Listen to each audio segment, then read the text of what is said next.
Mi nombre es Jonathan Mercado, soy pastor de la Iglesia Cristiana Evangélica en Escobar, también soy parte del equipo misionero de Palabra Vida Argentina, y bueno, tuve alguna oportunidad de estar con ustedes compartiendo en diferentes reuniones, así que para mí es un gusto poder volver a encontrarnos, aunque sea de esta forma virtual, que ya de a poquito parece que nos estamos acostumbrando, aunque esperemos que no por mucho tiempo. Te cuento un poquito de mi historia. Estoy casado hace 13 años y un par de meses, muy felizmente casado, con mi esposa que se llama Natalia. Tengo 3 hermosos hijos, Josué de 5 años, Nela de 3 años, sí, y Alegra que tiene 1 año y medio. Así que estamos muy contentos de poder compartir con ustedes. ¿Sí? Ahora, si sos papá de niños chiquitos, yo te dije tengo 3 menores de 5. Una de las cosas que más estás deseando en este tiempo es un poco de silencio. De hecho, te quiero contar que mi esposa acaba de salir a dar una vuelta con los chicos en el auto para que yo pueda tener este tiempo con vos. El silencio sin duda es algo que valoramos y apreciamos en momentos de caos, ¿no? No sé cuál es tu actividad laboral, pero si trabajás en Buenos Aires o en el centro de Hurlingham, sin lugar a dudas terminás el día con la cabeza hinchada, con ganas de volver a tu casa, estar en tu lugar y por sobre todo tener silencio. Siempre el silencio se relacionó con la paz, con el bienestar, y hasta se dice comúnmente que el silencio es salud, ¿no? Hemos escuchado, por ahí los que tenemos algunos años, a muchos cantantes cantar acerca del silencio. Una famosa canción se llama El sonido del silencio. Pero no siempre que hay no siempre que hay silencio, que hay ausencia de sonido, hay paz. Hay un silencio que nos perturba, hay un silencio que nos inquieta, hay un silencio que nos molesta muchas veces, que es el silencio de Dios. En esta mañana el título que le vamos a poner a esta predicación es Un silencio que aturde. Y para eso quiero que me acompañen. Vamos a estar leyendo el Salmo 19, una preciosa porción de la palabra de Dios. Pero antes de meternos de lleno en el Salmo, quiero decirte, por ahí lo sabes o por ahí no, que la palabra de Dios misma nos enseña que Dios se comunica con el ser humano, con el hombre, con su mayor creación, de 3 formas posibles. En primer lugar, lo hace por medio de la creación. Sí, vamos a después ver lo que la Biblia dice acerca de eso. Dios también habla por medio de la conciencia, y Dios habla obviamente por medio de lo que llamamos la compilación bíblica. Sabés que muchas veces decimos la Biblia, porque la palabra Biblia quiere decir libros, pero en ningún lado de la Biblia o de la Escritura se llama la Escritura como Biblia.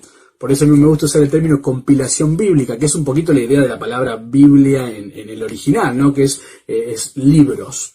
Entonces, Dios habla de estas 3 formas: por medio de la creación, por medio de la conciencia y por medio de lo que llamamos la compilación bíblica o el texto bíblico. Ahora, me llama mucho la atención que estas 3 áreas han sido o son una de las áreas más atacadas.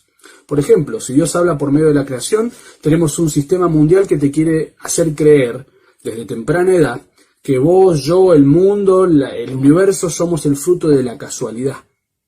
Fíjate cómo el evolucionismo y la llamada ciencia atacan la creación, o el creacionismo, que es lo que nosotros creemos por la fe que Dios hizo con el universo. Ahora, digo la llamada ciencia porque grandes científicos como Pasteur dijeron que un poco de ciencia te aleja de Dios, pero mucha ciencia sin duda te acerca a Dios, porque llega un punto donde no pueden explicar lo que podemos ver. Entonces, fíjate, todo un sistema diabólico atacando la misma creación. Dijimos que Dios habla por medio de la conciencia.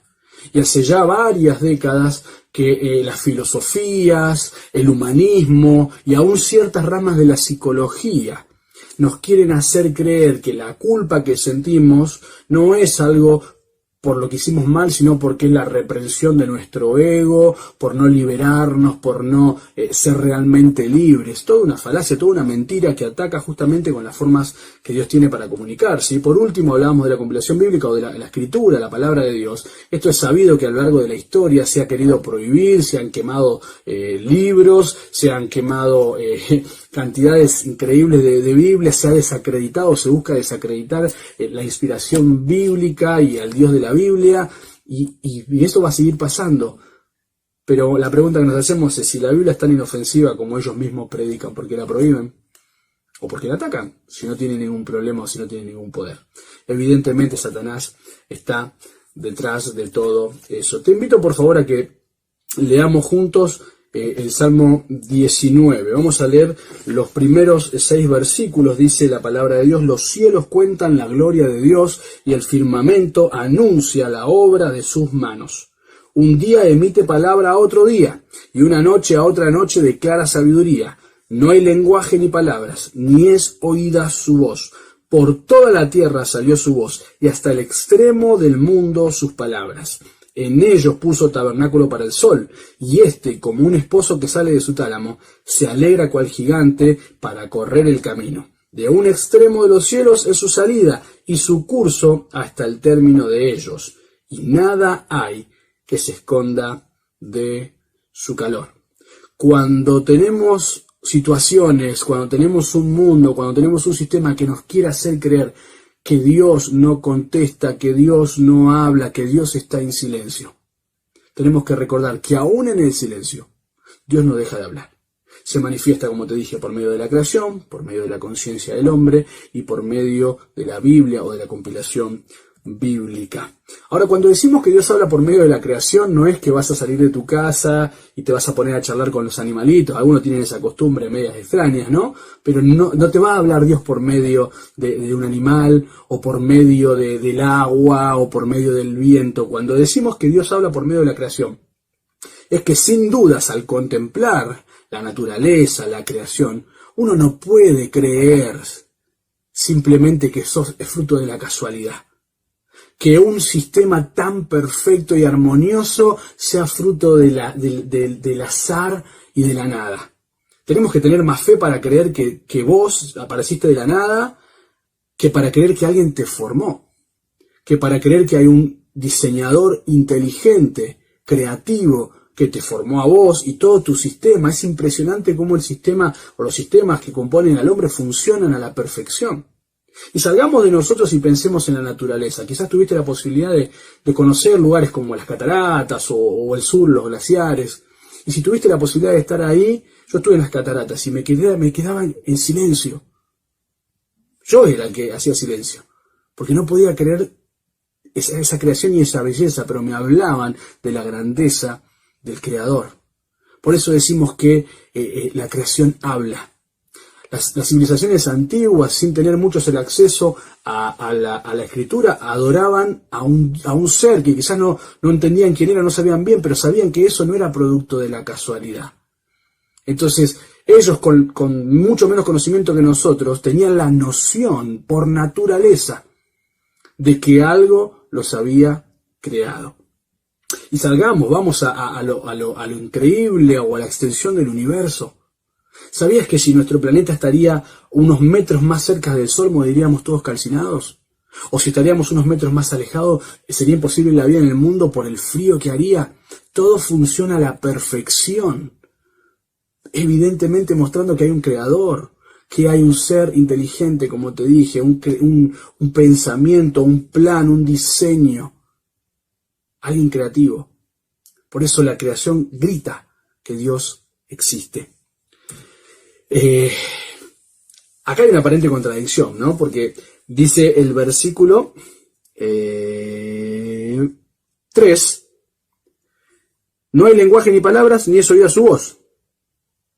Pero por toda la tierra salió su voz, y hasta el extremo del mundo sus palabras, ¿no? Parece que se contradice, pero donde hay una aparente contradicción en la Escritura, la misma Escritura nos va a mostrar una completa complementación. Porque es justamente este principio del que estamos hablando. La creación grita, la creación nos cuenta. De hecho, las palabras que se usan ahí en el versículo 1, contar, quiere decir relatar, proclamar, declarar. La otra palabra que se dice ahí, anunciar, quiere decir explicar, informar. El versículo 2, cuando habla de declarar ahí en el cierre o de emitir, la palabra la misma es mostrar. La creación nos habla, nos cuenta, nos informa, nos declara, nos muestra que hay un Dios que se quiere relacionar con su creación y que usa la misma creación para hablar a la propia creación. Mira, acompáñame por favor a Romanos capítulo 1. Quiero leerte este versículo porque nos va a traer claridad con respecto a esto. Dice la palabra de Dios en el versículo 20 y 21 del capítulo 1 de Romanos: porque las cosas invisibles de Él, de Dios, su eterno poder y deidad, se hacen claramente visibles desde la creación del mundo, siendo entendidas por medio de las cosas hechas, de modo que no tienen excusas.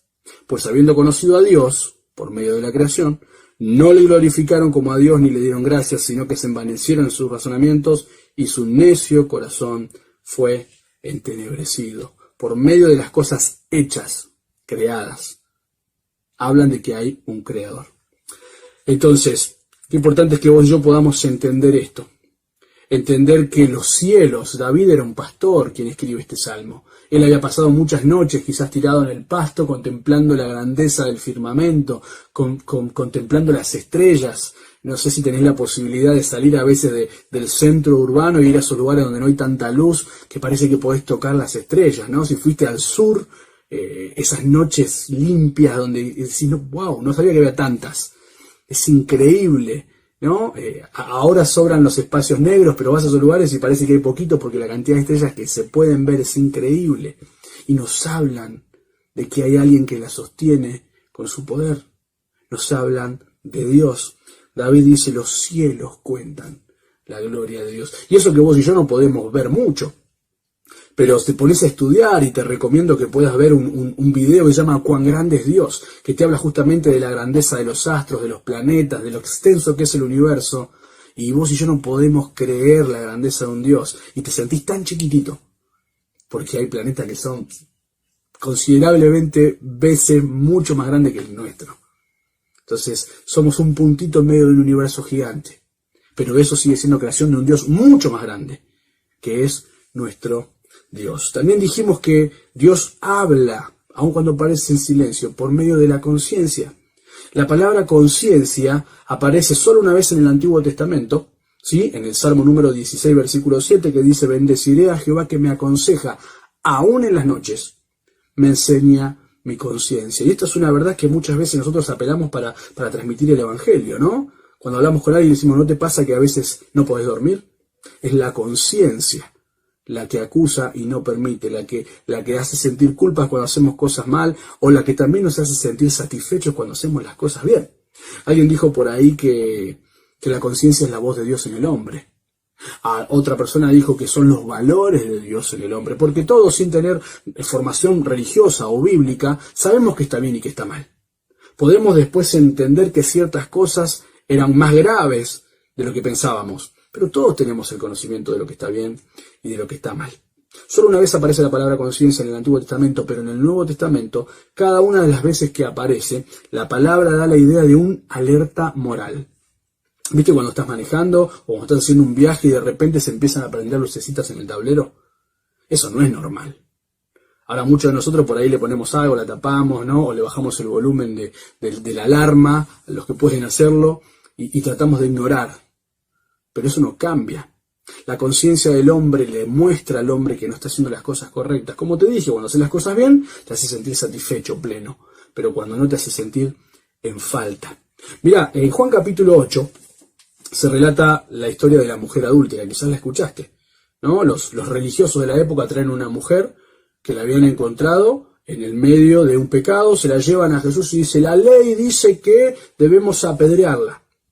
Y dice que Jesús escribía en tierra. ¿Y vos qué decís, Jesús? Y Jesús dice, bueno, se levanta, dice que ustedes no tengan pecado, que tire la primera piedra. Y la Biblia nos relata, ahí en Juan capítulo 8, que uno tras otro iban dejando las piedras y se iban yendo. Y fíjate lo que dice en el versículo 9. Pero ellos, al oír esto, la palabra de Dios, la voz de Jesús, acusados por su conciencia. Acusados por su conciencia. Salían uno a uno, comenzando desde los más viejos hasta los posteros, y quedó solo Jesús y la mujer que estaba en medio. Solo Jesús y esa mujer. Ahora, un paréntesis acá. ¿Prestaste atención a lo que dijo Jesús? El que no tiene pecado, que tire la primera piedra. Si había alguien que podía arrojar la piedra, era Jesús. Sin embargo, mira a la mujer con ojos de amor y le dije, mujer, ni yo te condeno. Aquel que tenía la potestad, la autoridad, la santidad como para arrojar la piedra no lo hizo. Y quiero llevarte a pensar en tu vida y en mi vida. Que Él, teniendo el poder para castigarnos de acuerdo a lo que sí nos correspondía, a su justicia y a su santidad, decidió no condenarnos. Y decidió ir a la cruz para perdonar nuestros pecados. Qué grande es nuestro Dios. Qué grande es nuestro Dios. Ahora, ¿cuál es el problema que tenemos con la conciencia? La Biblia dice que hay una conciencia que es buena y una conciencia que es limpia. Vos podés ver esto en 1 Timoteo capítulo 1, versículos 5 y 19, y también en 1 Pedro 3, 16 y 21. Yo después voy a pasarles el bosquejo para por ahí si estás anotando, no llegás a ver todo, después te lo mando, te lo van a hacer llegar para que puedas estudiar un poquito mejor. Te hablé de una conciencia también limpia en 1 Timoteo capítulo 3, versículo 9 y en Hebreos 9, 14. Pero la misma escritura nos dice que también hay una conciencia que es débil. Eso lo encontrás en 1 Corintios 8, 7, 10 y 12. Una conciencia que puede ser mala. Eso está en 1 Corintios 4, 4. Una conciencia que puede estar corrompida o corrupta, ¿sí? En Tito 1, 15. Y por último, una conciencia que puede finalmente estar cauterizada. Eso lo vemos en 1 Timoteo 4, 2. Ahora, esa idea de cauterizada es la idea de una hemorragia, de algo que no se puede parar y que se toma un hierro caliente y se sella, se cauteriza para evitar algo peor. Pero ¿qué pasa con esa zona? Es insensible. Tristemente, el pecado lo que hace es insensibilizar la conciencia del hombre. Hace bajarle el volumen a la voz de Dios, hace bajar los estándares de nuestro comportamiento, y nuestra sociedad es el resultado de una sociedad, de un mundo que le ha bajado el volumen a los valores de Dios, que ha quitado de su mente y que ha buscado escuchar otras voces que no es la de Dios. Y ahí tenemos, ¿no? Hay de aquellos lo que llaman malo a lo bueno y bueno a lo malo. Mirá la sociedad en la que estamos viendo. El mundo que nos espera. Pero Dios sigue hablando, aun cuando parece que está en silencio. Por último, vamos a leer desde el versículo 7 del Salmo número 19 hasta el versículo 10. Salmo 19, versículos 7 al 10. Dice la palabra de Dios: la ley de Jehová es perfecta, que convierte el alma. El testimonio de Jehová es fiel, que hace sabio al sencillo. Los mandamientos de Jehová son rectos, que alegran el corazón. El precepto de Jehová es puro, que alumbra los ojos. El temor de Jehová es limpio, que permanece para siempre.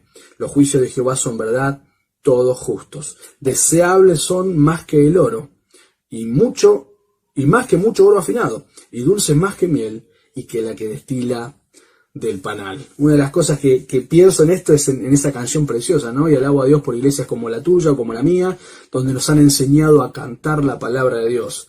A que por ahí, sin darnos cuenta o de una forma inconsciente, hoy tenés en tu cabeza la palabra de Dios. Y qué importante es eso, llenarte de buena música, de música espiritual, de música escritural, de música que vaya, aún de forma inconsciente, metiendo la palabra de Dios en tu cabeza, y que la palabra de Dios haga ese proceso de renovación, ¿no? El ejemplo ese de la manguera en un balde lleno de agua sucia, empieza a remover todo lo que está ahí, empieza a sacar la porquería que está pegada, y finalmente, después de un rato, el agua limpia, quitó todo lo malo. Así trabaja la palabra de Dios. Pero mirá qué interesante este salmo, porque hasta el versículo 6 parece hablar de una cosa y acá parece otra cosa totalmente distinta.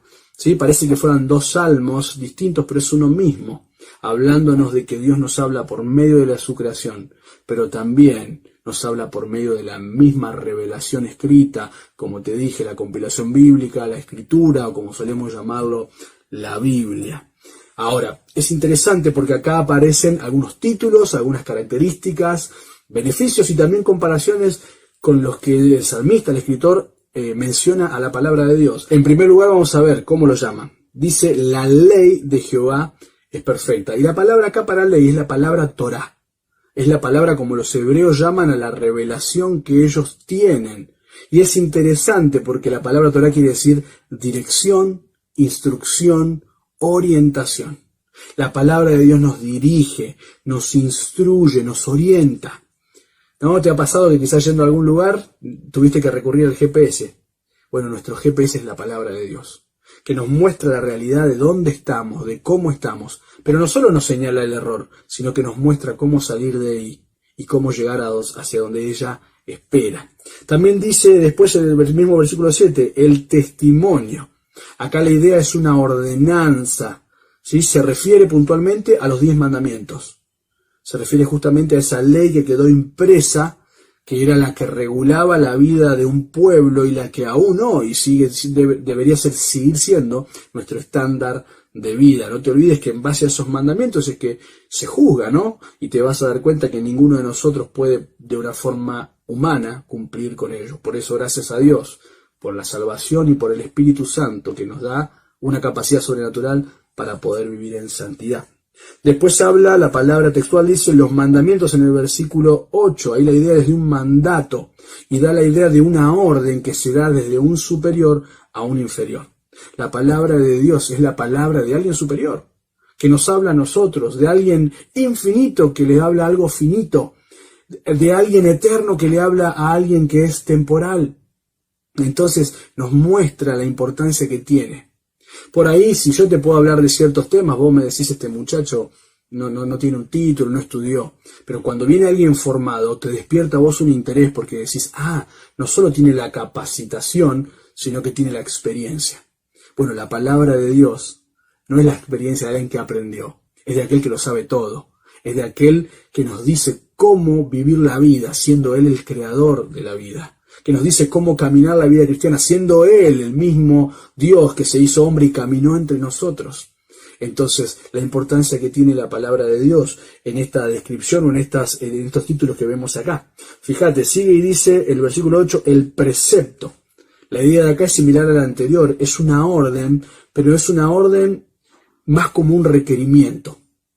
Es necesario que vos y yo tengamos la relación con la palabra de Dios para poder conocer al Dios de la palabra, para poder entender lo que Él espera, lo que Él quiere, lo que busca de cada uno de nosotros.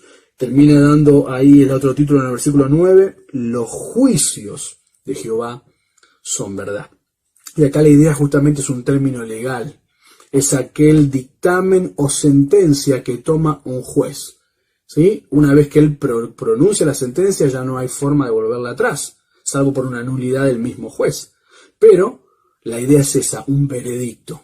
Dios no es hombre para que se arrepienta. Lo que Él dejó dicho en su palabra y revelado a nosotros no está equivocado. Él no se va a echar para atrás en esto. Por eso qué importante saber que Dios no es un juez humano que solo se guía por las evidencias o por lo que más parece convencerlo, sino que Dios es el creador de la justicia, siendo Él justo, y que nos deja bien escritas las leyes que no son corruptibles, como las nuestras o como la del mundo, ¿no? Que los mismos que dan leyes son los que las vuelven atrás. La van acomodando de acuerdo al pensamiento, a la moda o a la conveniencia. La ley de Jehová es la misma, la palabra de Dios permanece para siempre.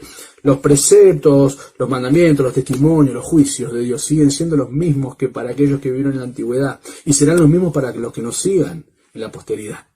Por eso qué importante es entender la confiabilidad que tiene la palabra de Dios y el llamado que nos hace Dios a poder escucharlo, hablarnos por medio de su palabra. Dijimos, estos son los títulos o los nombres que le da acá el Salmo. Vamos a ver las características. Versículo 7. La ley de Jehová es perfecta. Esta idea de perfecta es algo completo, algo entero, algo que está lleno y que no necesita otra cosa más. ¿Sí? Ahora, qué interesante es esto, porque quien escribía esto no tenía toda la revelación escrita como la tenemos nosotros hoy. Sin embargo, él entendía que después de lo que Dios decía, hay un punto final. Dios tiene siempre la última palabra. Y Dios siempre nos habla, aun cuando parezca que está en silencio. Ahora, mi hermano, ¿eso es suficiente para vos? ¿Es suficiente lo que Dios dice? O si no me gusta y no me convence, voy a buscar en otro lado. ¿Sabes qué es muy interesante? Siempre vas a encontrar a alguien que te va a decir lo que querés escuchar. La Biblia nos enseña la historia de Roboam, nieto del mismo rey David. Tenía su mismo consejo, el consejo que aconsejó al hombre conforme al corazón de Dios. El mismo consejo que guió a su padre, el rey Salomón, el hombre más sabio que habitó en la tierra después de Jesús. Y él dice que escucha el consejo y no le convence. Y va y le pregunta, ¿a quiénes? a los muchachos que habían sido criados con él. Él sabía qué puertas golpear para escuchar lo que quería. Y vos también. Y usted también. Y cada uno de nosotros sabemos quién nos va a decir lo que necesitamos escuchar o quién nos va a decir lo que queremos escuchar. En la palabra de Dios siempre vamos a tener lo que necesitamos escuchar. Y hay un punto. Y donde Dios pone un punto, no sigas escribiendo, mi hermano. O no busques otro renglón. ¿Sí? Es punto final. Por eso qué importante es entender que la palabra de Dios es perfecta. No solo dice que es perfecta, dice en el mismo versículo 7, es fiel, confiable, creíble, duradera. El mundo pasa y sus deseos, mas el que hace la voluntad de Dios permanece para siempre. Cielos y tierras pasarán, cantamos muchas veces, más tu palabra no pasará. La palabra de Dios es eterna, eterna. Las almas de las personas son eternas, Dios es eterno como creador, las almas de las personas, como te dije, y la palabra de Dios, que es la base con la que Dios va a juzgar, o la ley con la que Dios va a juzgar a la humanidad. Por eso podemos confiar en esa palabra fiel, que no solo es confiable y duradera, sino que no cambia. Si nosotros fuéramos infiel, Dios permanece fiel. Si vos fueres infiel, lo que Dios demanda sigue siendo lo mismo, sigue siendo fiel. Ahora también nos dice el versículo 8 que los mandamientos son rectos. Bueno, esto es medio, ¿no? Sencillo. Lo que Dios nos pide es lo bueno, es lo justo. Nunca nos va a pedir Dios que hagamos algo que sea contrario a su carácter o su esencia. Nunca Dios nos va a pedir algo que vaya en contra de lo que Él es. Por eso los mandamientos son rectos. Y en medio de un mundo corrupto, hacer lo justo y lo recto muchas veces nos va a traer problemas. ¿Por qué? Porque la luz del Evangelio y la luz de un Evangelio vivido, no solo expresado, genera molestia a aquellos que viven en tinieblas. ¿Cuántas veces quizás en un ambiente laboral te han querido apretar o callate la boca, o no digas o no mires, vos no viste nada? ¿No? Porque si vos haces lo que tenés que hacer, tenés problemas. En un mundo que está acostumbrado a las tinieblas. ¿Viste? Cuando entras a la pieza y prendés la luz, te generan un rechazo natural porque tu ojo no está acostumbrado, no ha recibido la cantidad de luz que de repente recibe. Eso es lo que le pasa al mundo. Cuando vos y yo vivimos como luz, le generamos incomodidad, lo molestamos. Ahora, que sea nuestro desafío para nosotros, no vivir así.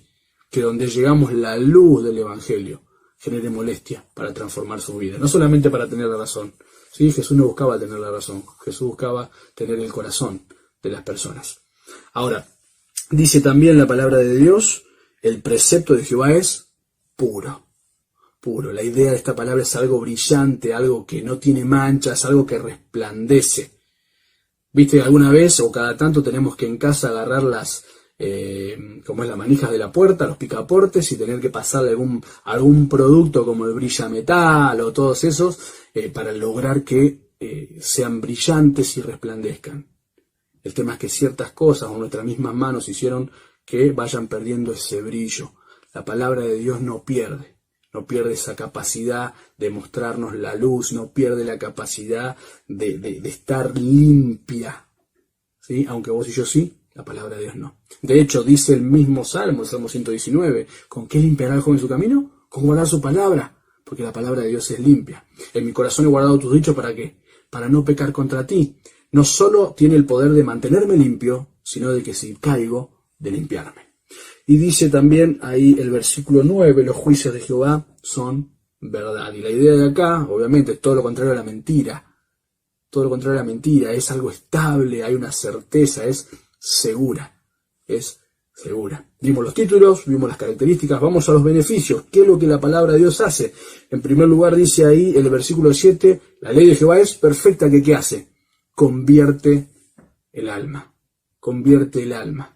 ¿Sí? Dios, por medio de su palabra, la persona que se encuentra con la palabra de Dios tiene la posibilidad de verse reflejado en ella, de ser consciente de su condición y por medio de la fe clamar a Dios el perdón. Dice Romanos que la fe es por el oír y el oír por la palabra de Dios. La palabra de Dios, hermano, tiene el poder de transformar vidas que no tienen remedio, que no tienen solución. Quizá vos podés pensar en tu vida o traer a la mente la vida de alguien más, testimonios vivos del poder del Evangelio. Por eso Pablo decía, no me avergüenzo del Evangelio porque es poder de Dios para salvación. No solo salvación eterna, sino salvación terrenal. Te salva de la vida que llevabas, dándote una mejor vida en la tierra, pero dándote vida eterna en los cielos. La idea ahí de convertir es la de regresar, la de hacer un cambio de dirección, la de volver a traer. La palabra de Dios es el medio que va a hacer la diferencia. Sabes que hablando de esto justamente, a mí me encantan esos testimonios donde la gente cuenta cómo fue su conversión, y hay dos cosas que resaltan que siempre me llaman la atención. Primero, el trato de cuando llegaron a la iglesia o a la actividad. Me abrazaron, me dieron un beso, me dijeron bienvenido, me dijeron oramos por vos.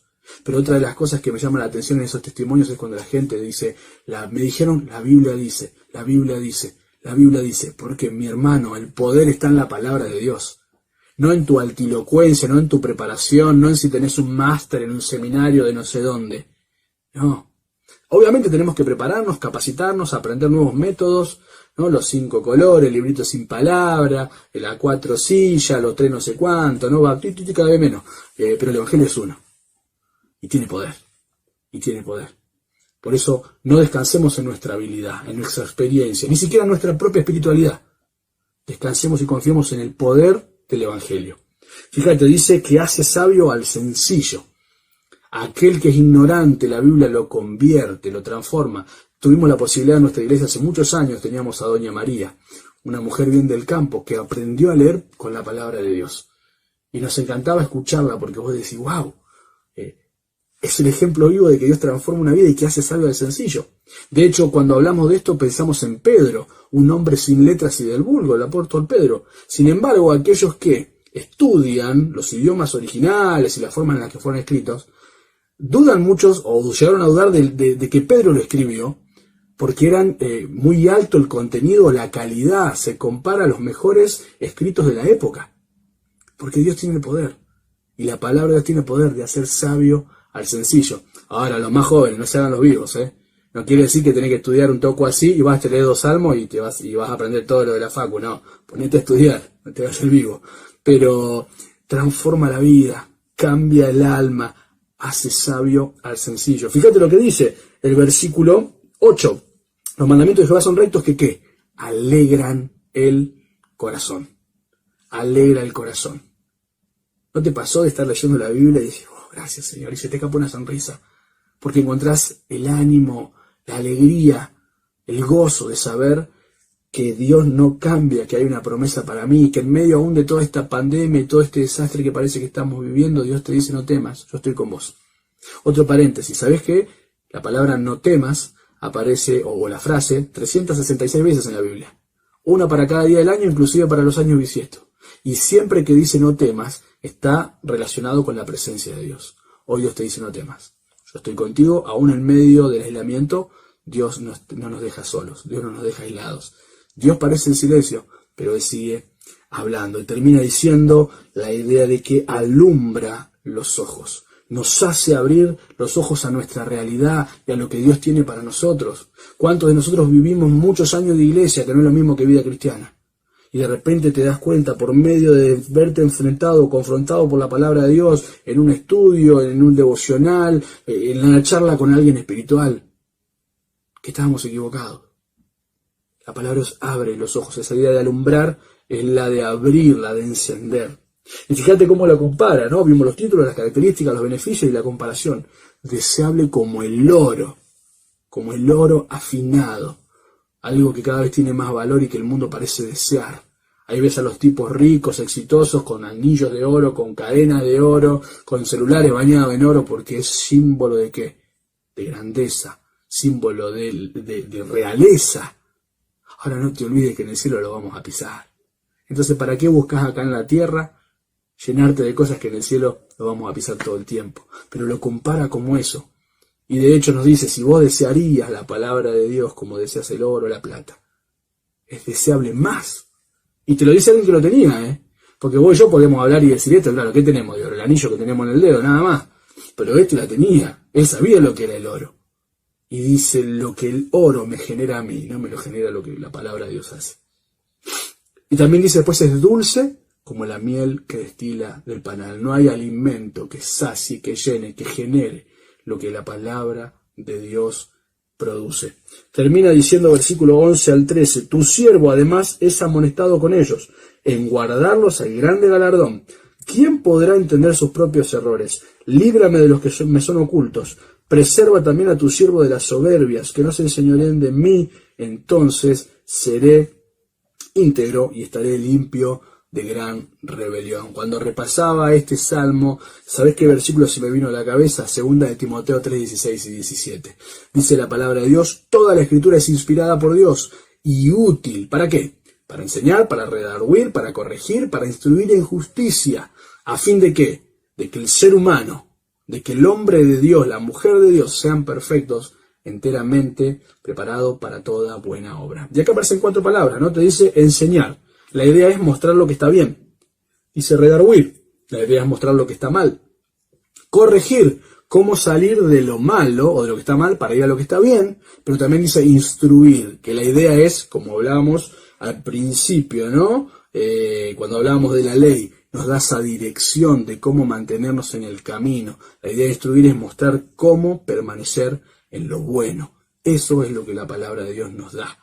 ¿Te parece que podemos darnos el lujo, como quizás lo estás haciendo hasta ahora, o lo venimos haciendo durante tantos años, de solo abrir la Biblia cuando vamos a la iglesia, o cuando tenemos necesidad? Mi abuelita, cada vez que tenía pesadillas o le dolía la cabeza, ponía la Biblia abajo de la almohada, como un amuleto, una mujer de Dios. El Señor se la llevó este tiempo de pandemia, nosotros no pudimos ir a ver o despedir a la abuela, pero yo sé que está mejor que nosotros. Ahora ella decía, la palabra de Dios, que está adentro, es la que hace el efecto, no la que está fuera, abajo de la almohada. Entonces, qué importante que vos y yo podamos ver a la palabra de Dios así. Termina este salmo con el versículo 14 diciendo: sean gratos los dichos de mi boca y la meditación de mi corazón delante de ti, oh Jehová, roca mía y redentor mío. Esto no es solo un simple deseo del salmista, es una decisión. No dice, bueno, voy a ver si el hecho de entender que Dios me habla, que Dios no está en silencio, hace que yo cambie. No. Como veo la grandeza de Dios en la creación, como mi conciencia aún me enseña durante la noche, como en la palabra escrita me veo reflejado, veo la grandeza de Dios, la bajeza mía y lo que Dios tiene para mí, a pesar de lo que soy, yo decido que mi vida sea distinta. Y Él lo expresa con los dichos de mi boca. Pero habla de la meditación del corazón. ¿Te acordás lo que dice el mismo Jesús en el Nuevo Testamento, de la abundancia del corazón? Habla la boca, pero se mueven las manos, buscan los ojos, buscan los oídos de la abundancia del corazón. Y Él termina diciendo: oh Jehová, roca mía y redentor mío. Como te dije, no es un simple deseo, hay una decisión. No es un lindo comentario como un estado de WhatsApp o una foto de portada en tu perfil o en tu de Facebook. Es un compromiso. Conociendo a Dios, escuchando a Dios, no puedo ser el mismo. Y ese es el desafío de esta mañana, mi hermano. Que en medio del aparente silencio de Dios puedas recordarlo y verlo en su creación, puedas dejar que aún meditando en lo que ya tenés de la palabra de Dios puedas escuchar su voz, pero que no dejes de abrir la palabra de Dios. Una Biblia cerrada es lo que Satanás busca en este tiempo, porque una Biblia abierta y un corazón dispuesto es lo que Dios espera para hacer una obra increíble en tu vida. Que Dios te bendiga. ¿Te parece si cerramos orando? Querido Señor, te decimos gracias. Gracias por esta oportunidad. La oportunidad de vernos en tu palabra. La oportunidad de recordar cosas que sabemos o hemos aprendido hace tiempo. La oportunidad de reforzar aquello que creemos. Pero quizás también la oportunidad del cambio. No sé la realidad de mis hermanos. No sé cómo está aquel que está escuchando en esta mañana. Pero vos sí. Y tu palabra también. Y tienen a su disposición los recursos para una vida distinta, para una vida como la que sueñan. Pero más aún, porque la Biblia misma nos dice que cosa que ojo no vio es la que Dios tiene preparado para aquellos que le aman. Que sea una realidad, Señor, en nosotros el deseo de buscarte, de escucharte y sobre todo de obedecerte. Una realidad en mi vida y en cada uno de mis hermanos. En el nombre precioso de Jesús. Amén. Mi hermano, un abrazo grande, que Dios te bendiga y espero pronto poder vernos allí en el templo.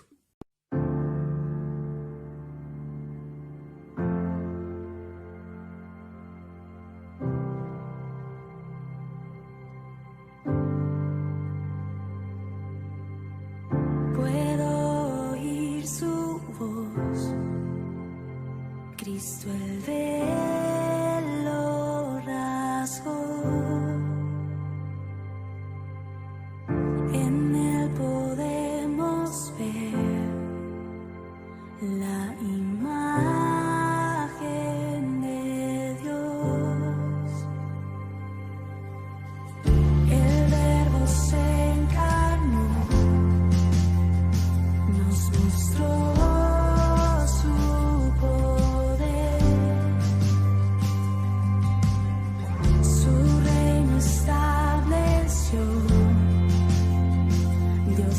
eterno es Él.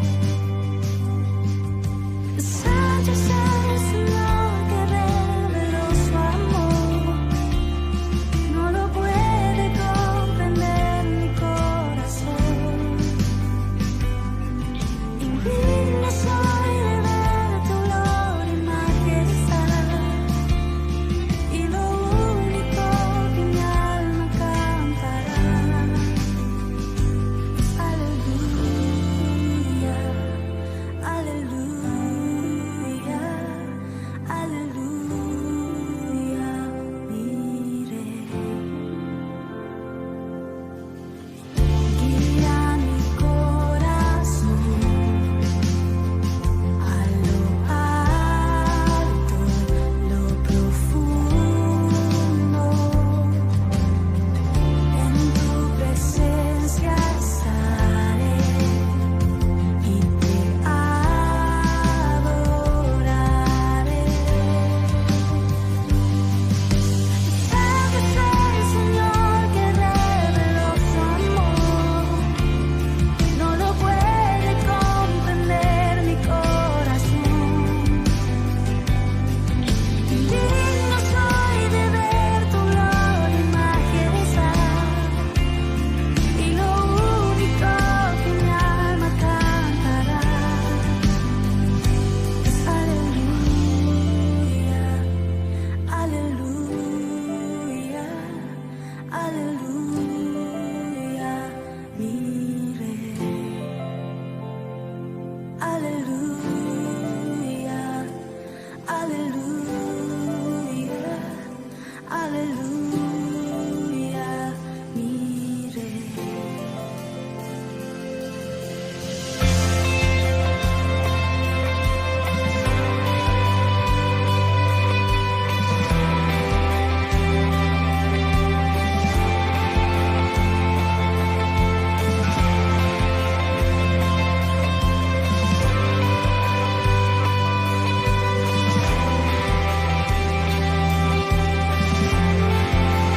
Ahora sé, puedo ver,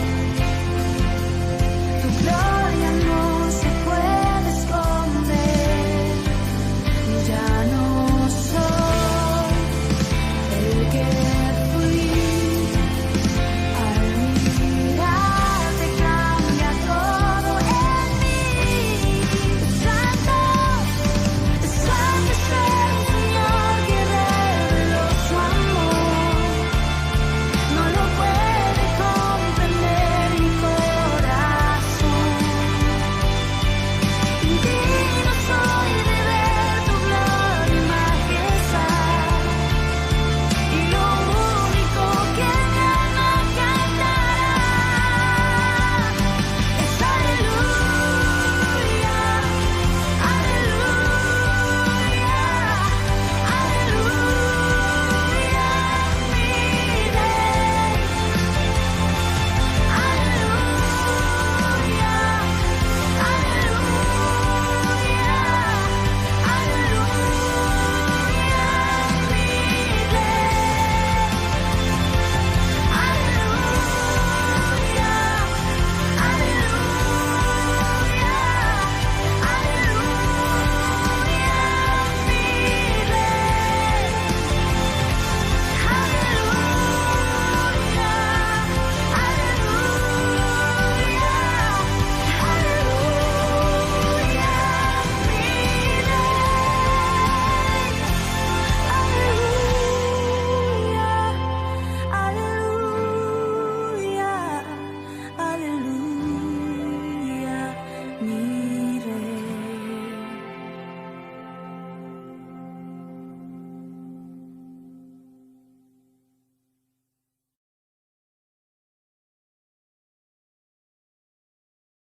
pararemos, en tu amor somos libres. Jóvenes somos y cantaremos solo a tu nombre, Cristo. Jóvenes somos, no pararemos, en tu amor somos libres. Jóvenes somos y cantaremos